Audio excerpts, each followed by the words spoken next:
Welcome to Klepper's Corner, where the news hits you harder than Apple's new tariffs and just as unexpectedly as a personal handgun on a military base. Today is August 7th, 2025, a day so packed with chaos that even the Bible would throw in a footnote saying, yeah, we didn't see this one coming.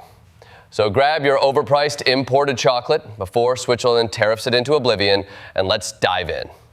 Segment 1, Diplomacy and Double Talk, Ukraine peace talks and Russian tanks. So Trump is apparently open to peace talks with Putin, right after sending his envoy to Moscow and threatening to carpet bomb Russia's economy with tariffs if they don't agree to a ceasefire. That's like inviting someone to brunch while holding their dog hostage. Trump's foreign policy is basically a mix of Monopoly, Mad Libs, and a hostage negotiation conducted entirely over Truth Social. I will negotiate peace, or I will tariff your grandmother's knitting needles. Either way, I'm a deal maker.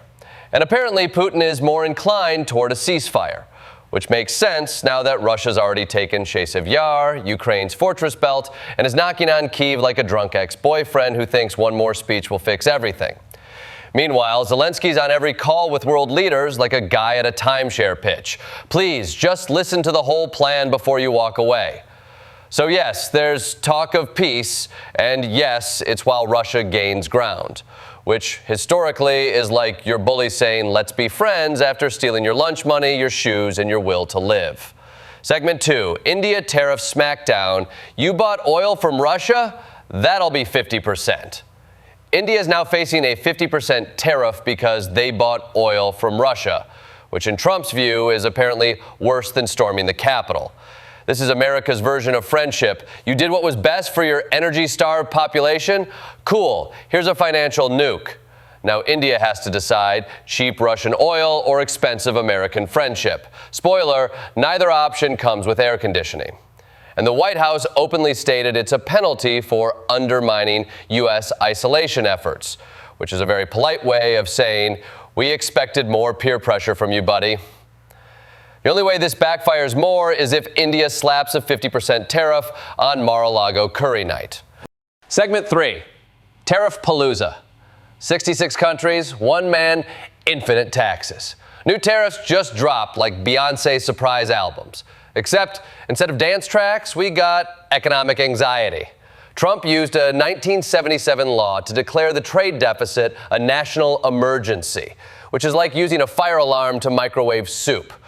This includes 100% tariffs on chips, up to 200% on drugs, and 50% on metals.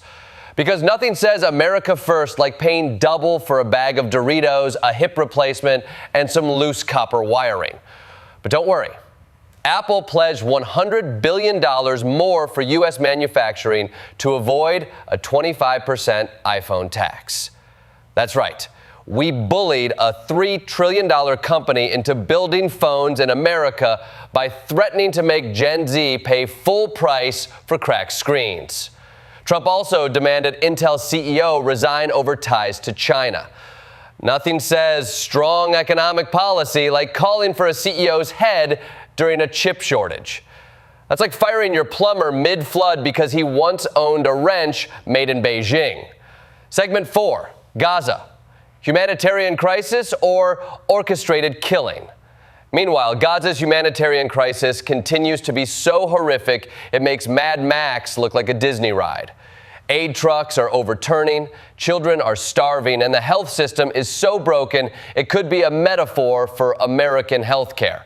20 people died rushing aid trucks. Hundreds more have died from strikes or starvation.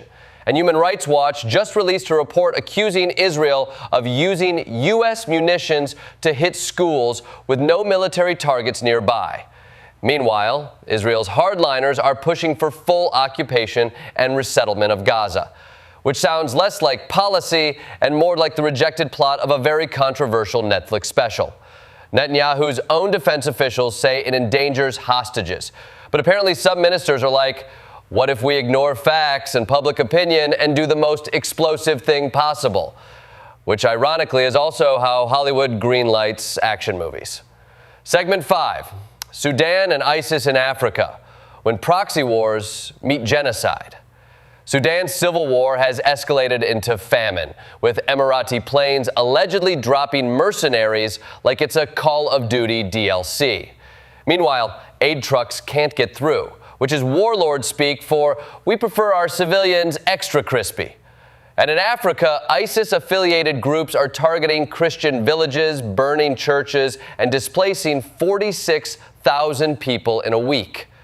A silent genocide, they call it, because the world's apparently too busy tariffing chocolate and yelling on Twitter to care. Nothing says modern geopolitics like, "we can't afford to stop war crimes, we've got a tariff war to win." Segment 6, Domestic Mayhem, Fort Stewart, Minnesota, and NIH gutting. Back home, 5 soldiers were shot on a Georgia base. Not during training, not in combat, but apparently during daily life. The shooter, a fellow soldier, with a personal gun. No word yet on motive, but it sure screams, "we need better screening and fewer guns," louder than an Alex Jones meltdown during a fluoride rant. Then there's the Minnesota political assassination case, where a man killed a top Democrat, wounded a senator, and planned the whole thing dressed as a fake cop. Because apparently, cosplay isn't just for Comic-Con anymore. Oh, and the NIH is now treating fewer patients than in urgent care in Nebraska. Why? Because HHS Secretary RFK Jr. decided mRNA vaccines are a scam and fired half the staff. I guess he thought science was a type of pasta. Add to that the fact that America's judiciary got hacked by nation-state actors, likely exposing informants, and you've got the perfect mix of chaos, corruption, and cybersecurity cosplay. Segment 7, Climate Change. Frozen father finally found. And finally, in one of the most heartbreaking and frankly haunting stories of the day, the body of a man missing since 1997 was found perfectly preserved in a melting Pakistani glacier. That's right, 28 years later, Nasruddin's body reappears like a ghost from the past. And the glacier? Just another victim of climate change, disappearing faster than Trump's patience when asked to read a science report. We keep saying glaciers are melting, and now they're spitting out the receipts. Literally, complete with ID cards and the same jacket from '97, proving 2 things. Climate change is real, and 90s fashion never truly dies. In closing, so that's August 7th, 2025, a day where the world burned, flooded, collapsed, and somehow still managed to charge you more for Oreos.